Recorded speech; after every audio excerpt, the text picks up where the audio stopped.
السلام علیکم میرے پیارے پیارے ریڈرز، آج ہم پڑھنے لگے ہیں بحر عشق ناول کی قسط نمبر 12۔ رات کی تاریکی میں وہ جگہ بھی اندھیرے اور خاموشی میں ڈوبی تھی۔ وہ کوئی پرانا محلہ تھا جہاں اب خالی گلیوں کے علاوہ کچھ نہیں تھا۔ اس بستی کے لوگ کب کے وہاں سے بہتر علاقوں کی طرف کوچ کر چکے تھے۔ اب یہ جگہ اور کسی چیز کے کام آئے یا نہ آئے، لیکن ان لوگوں کو پسند تھی۔ الیان شاہ اور شیراز اپنی اپنی بائیک پر سوار اسٹارٹنگ لائن پر کھڑے تھے۔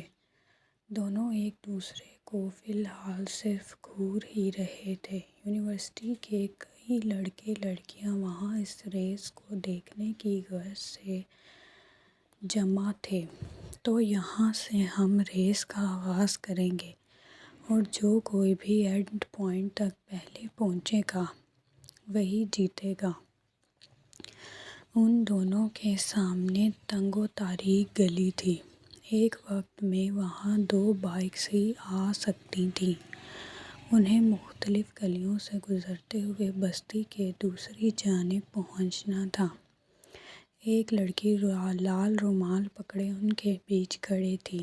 جیسے ہی زین نے پستول سے فائر کیا، لڑکی نے لال رومال ہاتھ سے چھوڑ دیا۔ ہوا کے جھونکے کی طرح الیان اور شیراز کی بائیکس زن سے آگے بڑھ گئیں۔ گلیوں میں کہیں جلتے بلب کی پیلی روشنی تھی اور کہیں مکمل اندھیرا، مگر وہ دونوں پھر بھی اسپیڈ مسلسل بڑھائے جا رہے تھے۔ دونوں میں سے ایک نے بھی ہیلمٹ پہننے کی زحمت نہیں کی تھی۔ شیراز نے اسے آنکھ مارتے اسپیڈ بڑھائی اور اس سے آگے نکل گیا، مگر یہ صرف 2 سیکنڈ کے لیے تھا۔ الیان شاہ جلد ہی اس کے بالکل ساتھ پہنچ چکا تھا۔ شیراز نے اسے دیکھتے دانت پیسے۔ آج کی ریس ہارنا مطلب تمام اختیارات الیان شاہ کے ہاتھ میں دے دینا، اور ایسا وہ کبھی نہیں ہونے دے سکتا تھا۔ لیکن اسے پریشان ہونے کی ضرورت نہیں تھی، کیونکہ اس کا انتظام وہ پہلے ہی کر چکا تھا۔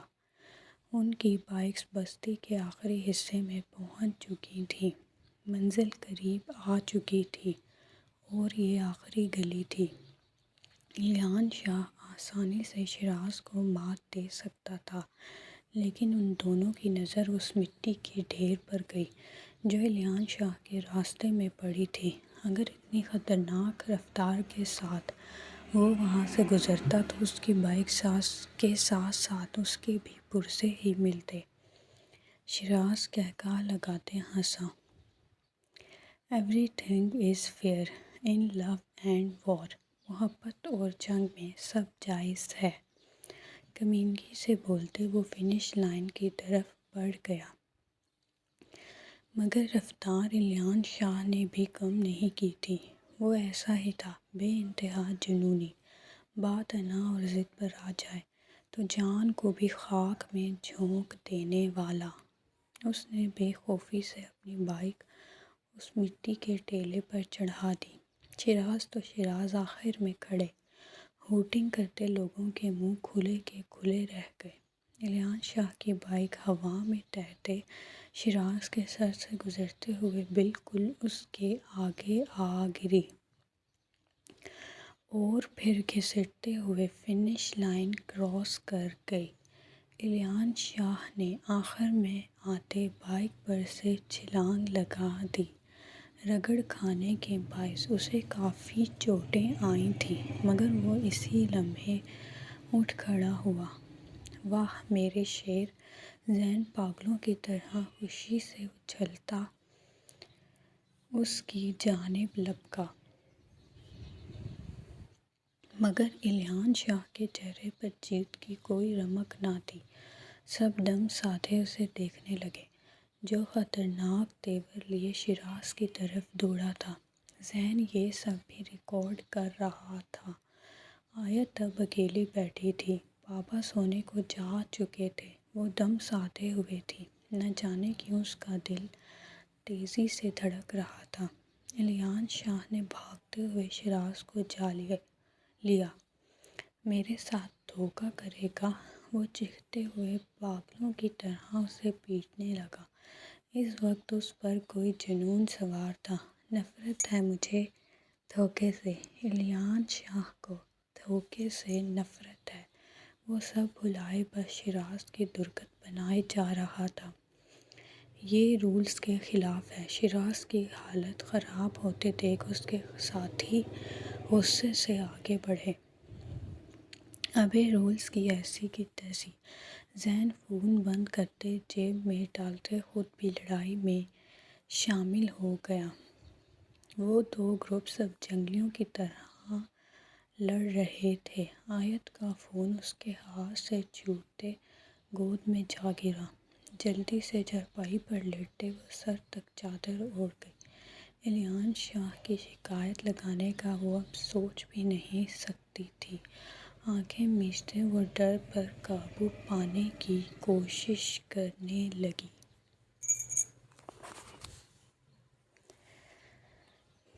دیوار کی اوٹ سے ساشا مہمانوں کو گراج سے محل کے اندر داخل ہوتے دیکھ رہی تھی۔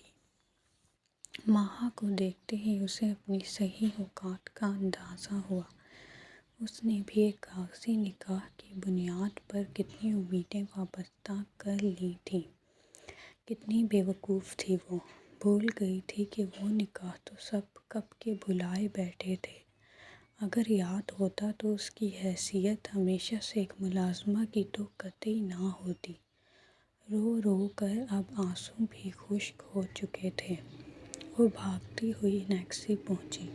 اپنے چھوٹے سے کمرے میں پہنچتے اس نے ایک طرف نصب پرانی لکڑی کی الماری کھولی جس کے نچلے حصے میں ایک صندوق رکھا تھا۔ ساشا نے اسے کھولا اور تلخی سے مسکرائی۔ اوپر ہی ساحر خان کی تصویروں کا ڈھیر لگا تھا۔ وہ 8 سال کی تھی جب اس کا باپ اعظم صاحب کے لیے اپنی جان کی بازی لگا گیا تھا۔ اس نے سنا تھا کہ اس کے باپ نے اعظم صاحب کے حصے کی گولی کھائی تھی۔ ان کی جان بچاتے وہ خود اس دنیا سے چلے گئے۔ تب ساشا کا نکاح ساحر سے کروا دیا گیا تھا۔ وہ اس سے 8 سال بڑا تھا۔ نکاح ہوتے ہی اسے بیرون ملک بھیج دیا گیا اور ساشا کی زندگی میں تب سے بس اس کا انتظار تھا۔ اپنے آنسو پوچھتے وہ ان تصاویر کو ہٹا گئی۔ اب وہاں ایک لال چنری تھی جو غالباً اس کے نکاح کے موقع پر اسے اڑائی گئی تھی۔ چنری کے نیچے سے اس نے کاغذ نکالا۔ وہ اس کے نکاح نامے کی کاپی تھی۔ اصلی تو نہ جانے کہاں تھا، لیکن یہ اسما خاتون اس نے اس کے حوالے کیا تھا۔ اس نے ذرا ہوش کیا سنبھالا۔ وہ یہ سب اس کے حوالے کرتے اس کے دماغ میں بٹھا گئیں کہ وہ ساحر خان کی ملکیت ہے اور وہ بھی پاگلوں کی طرح اس کے خواب سجا کر بیٹھ گئی۔ پھوٹ پھوٹ کے روتے وہ اپنا ماتھا پیٹنے لگی۔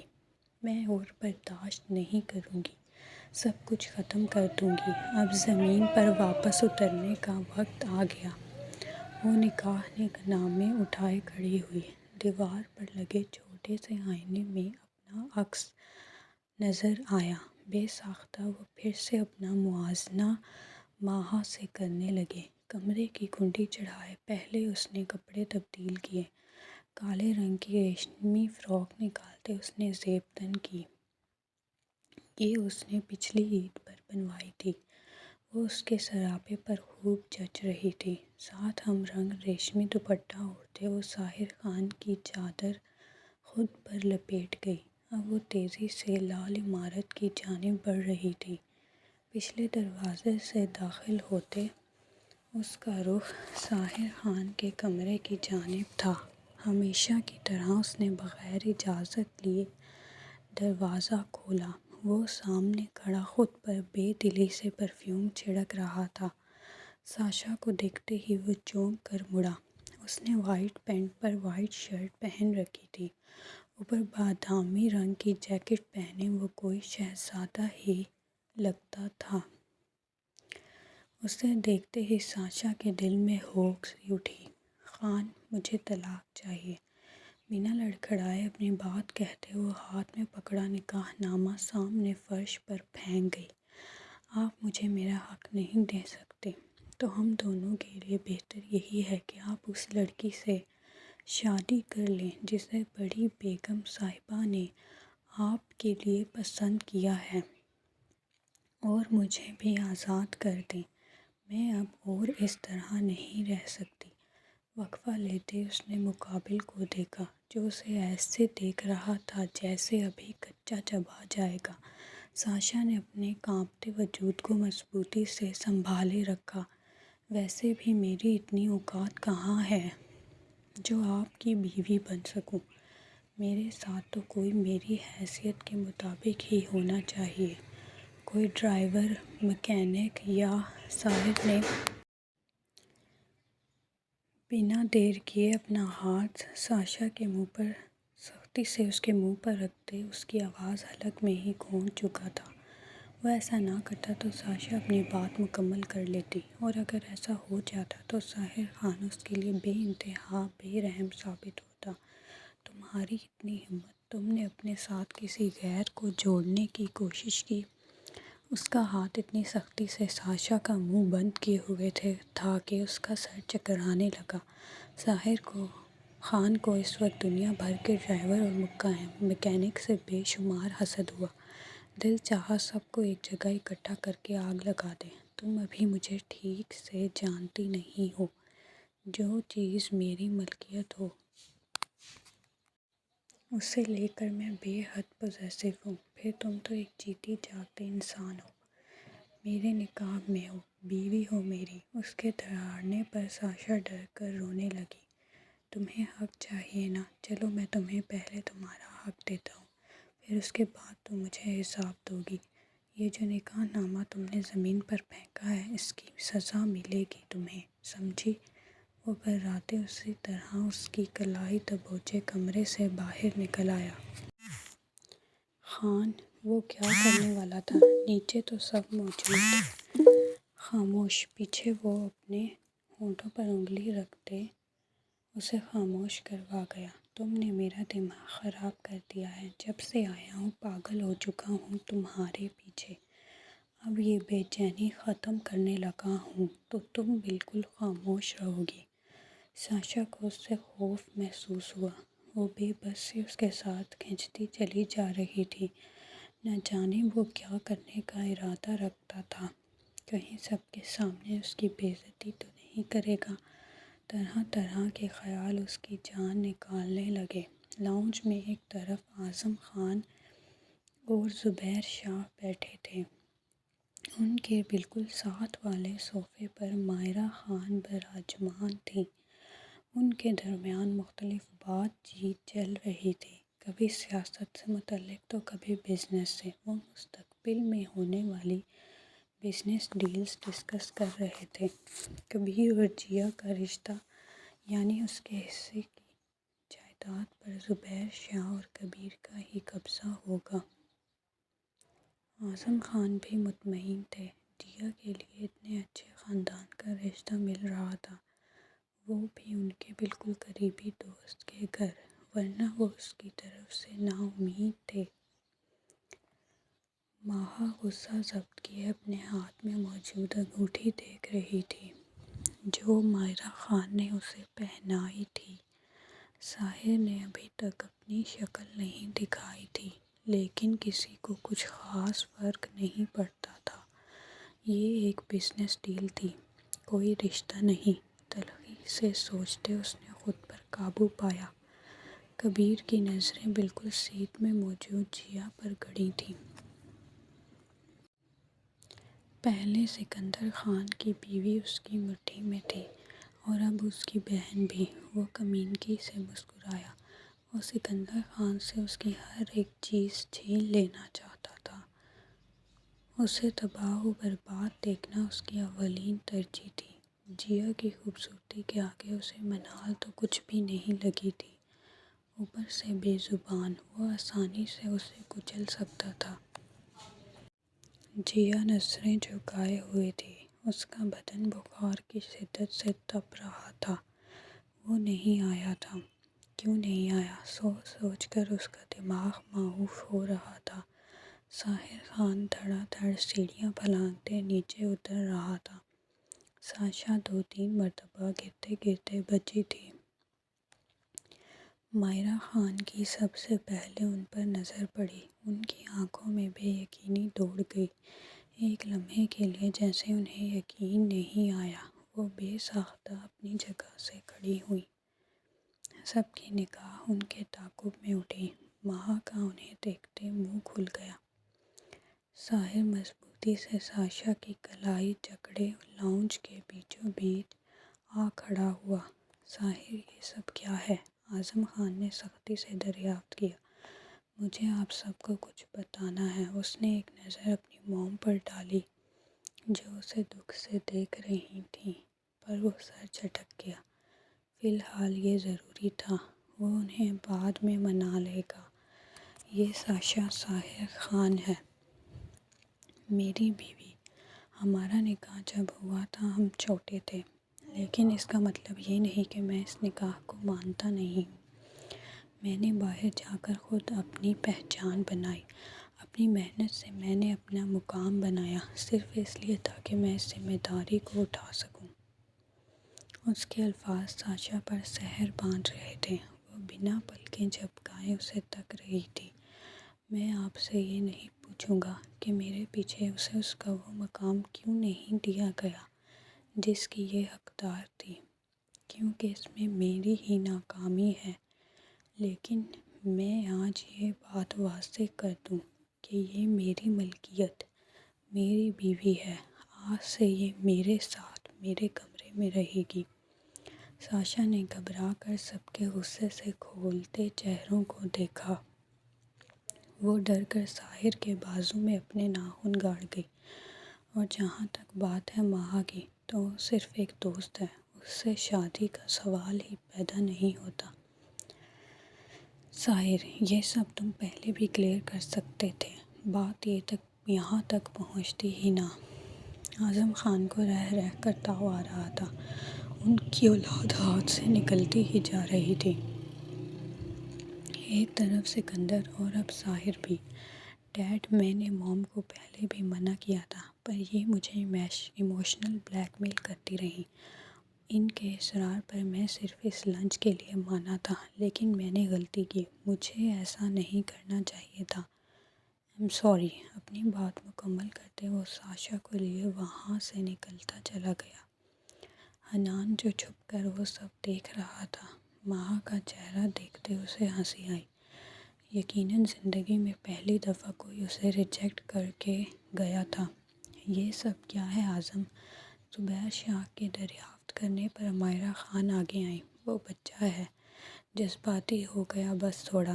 میں اسے سمجھاؤں گی تو وہ سمجھ جائے گا۔ آپ فکر مت کریں، اس بچپن کے نکاح کی کوئی وقت نہیں ہے۔ اس گھر کی بہو تو مہا ہی بنے گی۔ وہ اور بھی کچھ کہتیں کہ مہا ان کے مقابل آئی۔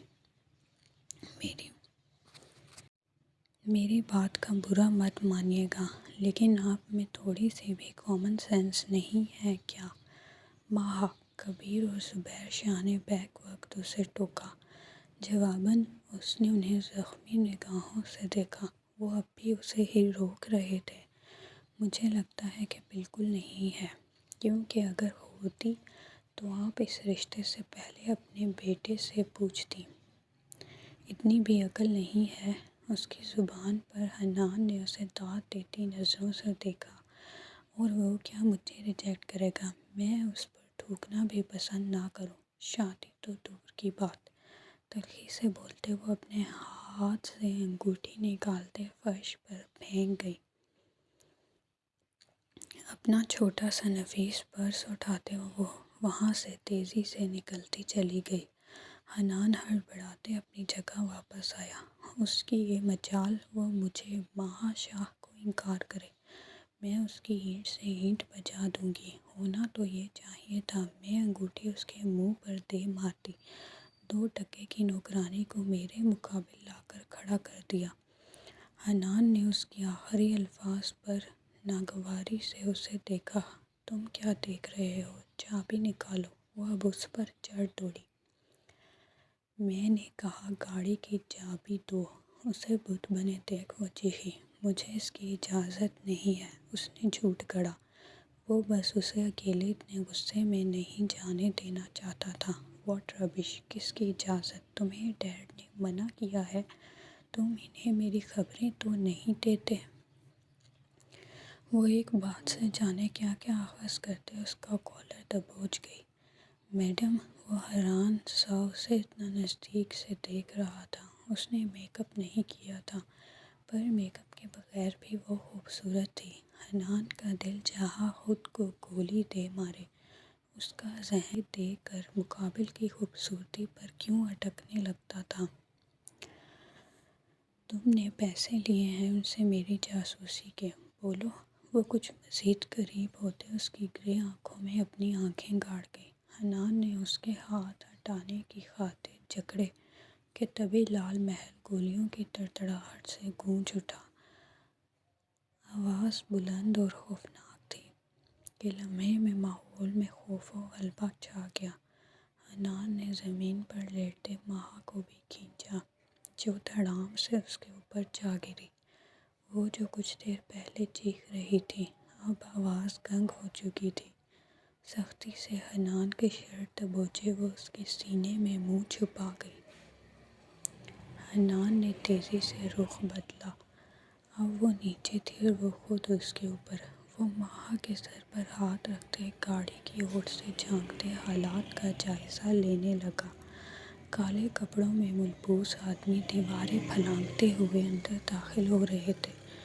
ان سب کے چہرے ماسک میں چھپے ہوئے تھے۔ محل میں موجود گارڈز کو انہوں نے 10 سیکنڈ میں زیر کر لیا تھا۔ جب ہر کسی کے دماغ پر بندوق ٹکا دی جائے تو کون ہلنے کی بھی جرأت کر سکتا تھا؟ وہ سب تعداد میں اتنے تھے کہ لال عمارت کی سیکیورٹی صفر ثابت ہوئی تھی۔ اور پھر دھاڑ سے گیٹ کھلا تھا اور بلیک ایس یو وی اندر داخل ہوئی۔